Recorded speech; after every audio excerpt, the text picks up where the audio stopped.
চাপের মুখে বাংলাদেশ ত্যাগ করে আগরতলায় হাসিনা। ঢাকার রাস্তায় কয়েক লাখ মানুষ। বাংলাদেশে গণ অভ্যুত্থানে সম্ভবত পদত্যাগ করেছেন শেখ হাসিনা।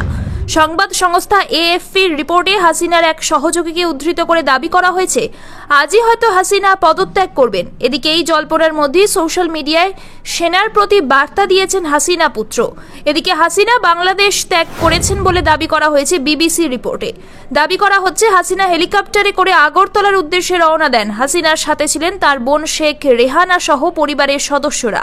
এদিকে ঢাকার রাস্তায় কয়েক লাখ মানুষ নেমেছে। সেনা পুলিশ কার্যত বিক্ষোভকারীদের এগিয়ে যেতে দিচ্ছে। উল্লেখ্য, বাংলাদেশে কোটা বিরোধী আন্দোলন থেকে শুরু হয় হাসিনার বিরুদ্ধে আন্দোলন। সেখান থেকে পরিস্থিতি স্বাভাবিক হয়েছিল, তবে গত শুক্রবার থেকে ফের হিংসা ছড়ায় বাংলাদেশে। এদিকে বাংলাদেশের সংবাদপত্র প্রথম আলোর রিপোর্ট অনুযায়ী গতকাল রবিবার আওয়ামী লীগ ছাত্রলীগের নেতাকর্মীদের উপরে জায়গায় জায়গায় হামলা চালানো হয়েছিল। অন্তত 14টি জায়গায় মন্ত্রী এবং ক্ষমতাসীন দলের সাংসদদের উপরে হামলা হয়েছে।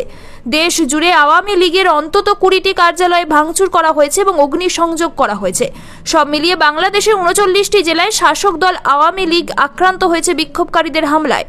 জানা গিয়েছে, চাঁদপুরে সমাজ কল্যাণ মন্ত্রী দীপু মনির বাসায়, বরিশালে জলসম্পদ প্রতিমন্ত্রী জাহিদ ফারুক, দিনাজপুরে জাতীয় সংসদের হুইপ ইকবালুর রহিমের বাসভবনে ভাঙচুর করা হয় ও আগুন ধরিয়ে দেওয়া হয়। রিপোর্ট অনুযায়ী রবিবার বাংলাদেশের 11টি জেলায় সরকারি ভবন, থানা, পুলিশ সুপারের কার্যালয়, জেলা প্রশাসনের কার্যালয়ে হামলা চালানো হয়েছে।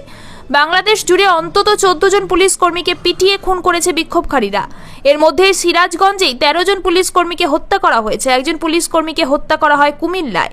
ঢাকার যাত্রাবাড়ি, খিলগাঁও সহ 15টি থানা, একটি রেঞ্জ কার্যালয়, 4টি জেলা পুলিশ সুপারের কার্যালয় এবং 2টি পুলিশ ফাঁড়িতে হামলা চালানো হয় বলে জানানো হয়েছে সরকারের তরফ থেকে। গতকালকের ঘটনায় পুলিশের 300-র অধিক কর্মী জখম হয়েছেন। এছাড়া গতকালকের সংঘর্ষে মৃতদের মধ্যে 9 জন পড়ুয়া, একজন সাংবাদিকও আছেন বলে জানা গিয়েছে। রিপোর্ট অনুযায়ী ঢাকায় গতকাল সংঘর্ষে মৃত্যু হয়েছে 11 জনের। সব মিলিয়ে বাংলাদেশে রক্তাক্ত রবিবারে কমপক্ষে 98 জনের মৃত্যু হয়েছে বলে দাবি করা হয়েছে প্রথম আলোর রিপোর্টে। এর আগে প্রথম দফায় যে 4-5 দিন বাংলাদেশে হিংসা ছড়িয়েছিল, তখন 218 জনের মৃত্যু হয়েছিল। সব মিলিয়ে বাংলাদেশে সরকার বিরোধী আন্দোলনে মৃতের সংখ্যা বেড়ে হলো 316।